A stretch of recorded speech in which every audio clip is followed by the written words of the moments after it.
I don't know why John Norman would have brought up Bitcoin unless it was spinning around his desk, Maybe it was. Bitcoinzilla stands out with its simplicity and clarity. We've crafted an experience that anyone can dive into, whether you're a crypto expert or just a new to the crypto world.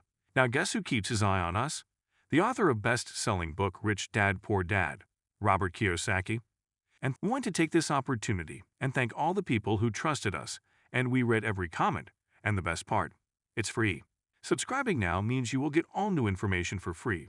Don't just follow the trends, stay ahead of them. Subscribe to Bitcoinzilla today and enjoy the new edge. Tom Lee and Raoul Pal delve into Bitcoin's network value and AI's future. Tom shares skepticism about Bitcoin, while Raoul explores energy and infrastructure's role in AI. Let's watch them. I know we've got a hard stop coming up, so I just want to cover where we are today. So what's your framework for understanding the year ahead, next year? Just give me your data dump of, what are you looking at? What's interesting for you? How the macro plays out or the markets play. I think the story arcs are pretty bullish right now. From the shorter lens, this incoming administration, I think, is doing things that look very disruptive at the moment, but I think structurally are really positive because it's a path for U.S. deficit to normalize. And I think, indeed, animal spirits are coming back, even though things like these consumer confidence reports don't show it. And we know that there is tangible drivers of productivity, including AI, in front of us that justify, investors allocating capital. And of course, there's still plenty of disruption ahead, including crypto. And, I think Bitcoin is still our favorite idea for this year. So we think it'll be the best performing asset class, even better than gold. But I think anchoring all of this is a demographic story. I can send you some charts later, but if we look at the number of people aged 30 to 50 in the U.S., that's actually been steadily rising since 2009. It actually went positive in 2016. And what I mean by that is the number of people aged 30 to 50 matters in an economy because they're the ones that are driving both credit consumption, but also productivity, innovation, and investment. In the end, I think all of macro is just demographics. By the time, if you do enough work, go deep enough down the rabbit hole, the one monster factor of all is basically demographics. And then there's a contrast because, as you know, in the rest of the world actually has a depletion of population. And so that's creating the demand for AI workers, which is what the U.S. tech companies are producing. So I think that this does feel like it's going to be a very bullish equity cycle ahead. And that's why we're constructive. And it's been a rough start for this year, but I think we're just sort of getting through some of the kinks and burning off some of the recent bullishness. Yeah, I'm the same. We get the over-optimism about Trump, then we get the correction until we get the actual news story. Bitcoin recently experienced a notable 22% correction from its all-time high of over $109,000, stirring both concern and cautious optimism among investors. Many experts view this dip as a normal shakeout phase rather than a sign of an impending bear market. Technical indicators suggest that such corrections are typical within a bull cycle, allowing the market to reset before a potential rally. Despite the prevailing mood of extreme fear, some analysts believe that a decisive close above $84,000 could signal renewed strength. Institutional interest, bolstered by rising Bitcoin ETF, continues to support the market, even as volatility remains a challenge. Looking ahead, the upcoming halving event, which historically precedes significant price surges, adds to the anticipation. Investors are advised to monitor key support levels and market trends closely, as this temporary correction may simply be a necessary pause before Bitcoin embarks on its next upward cycle, truly setting the stage. How are you thinking through? You and I are obviously thinking through the AI in the same way. We're about to produce infinite workers. AI and robots is infinite human intelligence and infinite humans, right? This completely breaks the economic model. We have no understanding what this is going to do. But let's assume we'll get there whenever that happens.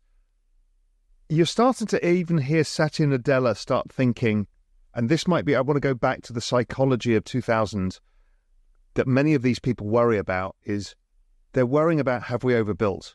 Or are we overbuilding data? Are we overbuilding chips? Are we overbuilding?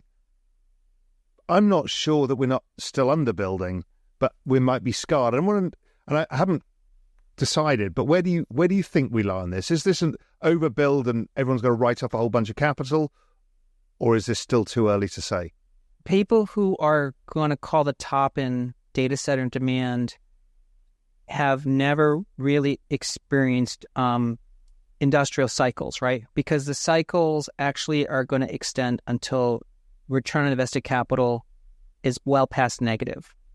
And I would be very surprised if we're already reaching that saturation now, because we know that any model today would have improved capabilities if you improved computing power or capacity. So we aren't even experiencing the negative side of that utility yet. So I think that it actually would still argue that you need to be investing more capital. And I know, like when you look at percentage of GDP, I mean, look at what happened with China when direct private investment, it got to 40% of GDP. And that lasted years before you had overcapacity in China. So I don't know how we're even at saturation today in AI, but that's just in broad strokes. So I agree with you. I think there's still a big runway ahead. And here's something I saw somebody make a comment about this, and I thought it was interesting. A good one to talk to you about is we're now starting to see the Mag 7 actually doing capital investment, right, which they've never done. Yeah. They just bought their own shares back. Is that a net negative or positive in their performance?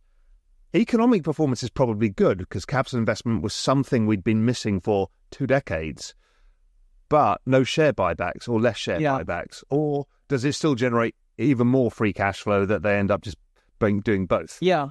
Well, I think it's highlighting 2 trends. One is they didn't do CapEx, but they did R&D, which until recently was a P&L expense, not a capitalized expense.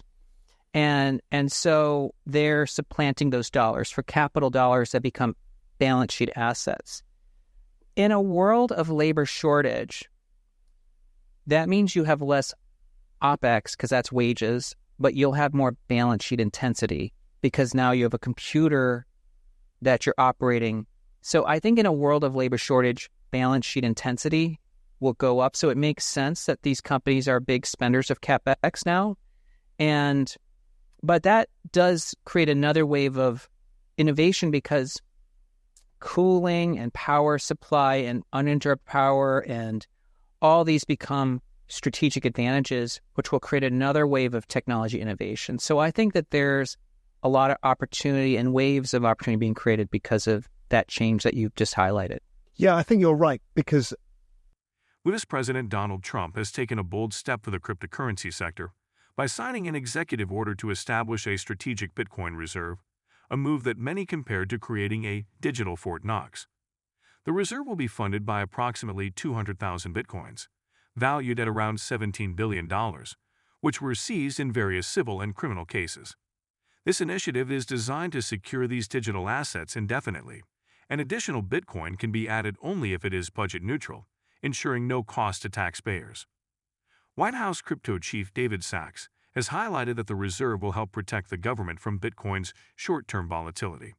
Much like traditional gold reserves stabilize a nation's currency during uncertain times. While critics argue that Bitcoin lacks intrinsic value and is riskier than gold, supporters point out its scarcity with a capped supply of 21 million tokens. The transparency of the reserve, with its constantly known token levels, adds another layer of appeal compared to secretive gold vaults. Opinions remain divided on this strategy. Some see it as a forward-thinking move that boosts confidence in digital currencies, while others view it as a means to spur greater interest and investment in the crypto industry. As the United States adopts this innovative approach, it may pave the way for similar initiatives around the world, signaling a new era in financial stability and technological progress. By securing this digital reserve, the government demonstrates its commitment to modernizing asset management and safeguarding national financial security for the future. If you've been with us so far, a big thank you. Don't forget to subscribe for free to Bitcoin Zella for your daily news. The link is waiting below. That's all for today's crypto news. Stick around for more updates, insights, and analysis on cryptocurrencies. Share your thoughts in the comments, like this video, and subscribe for more exciting content.